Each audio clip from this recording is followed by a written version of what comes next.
আসসালামু আলাইকুম। Microsoft Excel zero to hero কোর্সে সবাইকে স্বাগতম। আজকের ভিডিওতে আমরা দেখব এক্সেল এর পরিচিতি এবং কিভাবে এক্সেল ওপেন করতে হয়। আমরা এক্সেল ওপেন করার জন্য মাউসের রাইট বাটন ক্লিক করব এবং এখান থেকে নিউ অপশনে যাব। নিউ অপশনে গেলে আমরা দেখতে পারবো মাইক্রোসফট এক্সেল ওয়ার্কশিট। এখানে ক্লিক করলে আমাদের নতুন একটি মাইক্রোসফট এক্সেল তৈরি হয়ে যাবে এবং এটাতে ডাবল ক্লিক করলে আমরা এটাকে ওপেন করতে পারবো। ডাবল ক্লিক করার পরে যেটা দেখতে পাচ্ছি এটা হচ্ছে এক্সেল এর ওয়ার্কশিট বা ইন্টারফেস। তো আমরা উপরের দিকে দেখতে পারবো যে এটা হচ্ছে রিবন বার। রিবন বারের মধ্যে আবার অনেকগুলো অপশন আছে, file, home, insert, page layout, formula, data, review, view. এগুলোর কাজ আমরা আস্তে আস্তে যখন করব বিস্তারিত বা ডিটেলস জানবো। নিচের দিকে লক্ষ্য করে দেখতে পাচ্ছি এখানে শীট 1 লেখা আছে। তো আমাদের একটা এক্সেল ফাইলের মধ্যে অনেকগুলো শীট থাকতে পারে।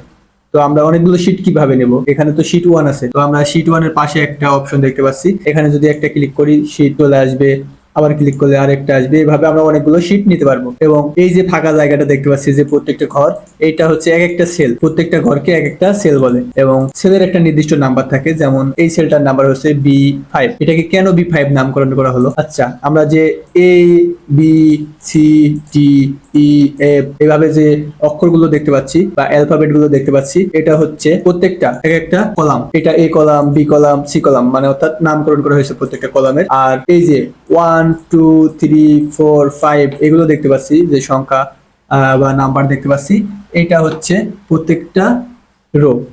এ একটা রো, এ একটা রো, এ একটা রো, অর্থাৎ এই রো এর নাম 1, এই রো এর নাম 2, এই রো এর নাম 3, এই রো এর নাম 4, এইভাবে নামকরণ করা হয়েছে। তাহলে আমরা এখানে যদি একটা ক্লিক করি তাহলে দেখতে পাচ্ছি B6, অর্থাৎ এই সেলটার নাম হচ্ছে B6। কিভাবে B6 হলো সেলটার নাম? এই বি কলামের 6 নাম্বার রয়ে আছে, এই জন্য এর নাম B6। আবার এইদিকে যদি ক্লিক করি এখানে দেখা যাচ্ছে I10। এটার নাম কেন I10 হলো?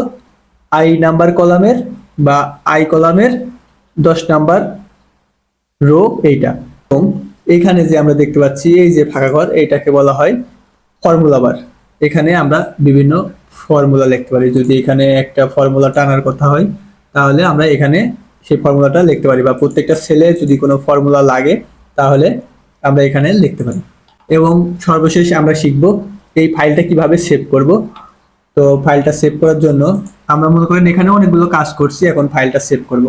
আমরা কিবোর্ড থেকে সহজে Ctrl+S চাপ দিয়েও সেভ করতে পারি। ফাইলটা সেভ হয়ে গেছে। আবার ফাইলটা সেভ করার জন্য আমরা এই ফাইল অপশনে যাব, এখান থেকে সেভ অ্যাজ যাব।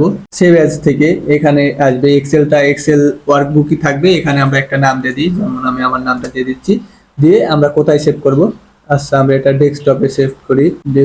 ডেস্কটপ সিলেক্ট করলাম এবং সেভ। এটা আমাদের ডেস্কটপে সেভ হয়ে গেছে। আমরা ডেস্কটপে একটু দেখি, এটা ডেস্কটপে সেভ হয়ে গেছে। এক্সেলের ইন্টারফেস এবং কিভাবে ফাইলটা সেভ করতে হয় সেটা শিখলাম। খুব একটা জটিল বিষয় ছিল না, জাস্ট ইন্টারফেসের পরিচয় ছিল। পরবর্তী ভিডিওতে আমরা আরো কিছু জানার চেষ্টা করবো এবং আস্তে আস্তে সবকিছু জানবো।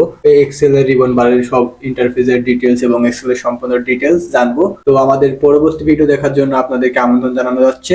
এবং আপনাদের যদি ভিডিওটা ভালো লেগে থাকে তাহলে লাইক এবং সাবস্ক্রাইব করতে ভুলবেন না। এবং আপনার যদি মনে হয় এই ভিডিওটি আসলে কার্যকরী তাহলে আপনার বন্ধুদেরও শেয়ার করতে পারেন। ধন্যবাদ।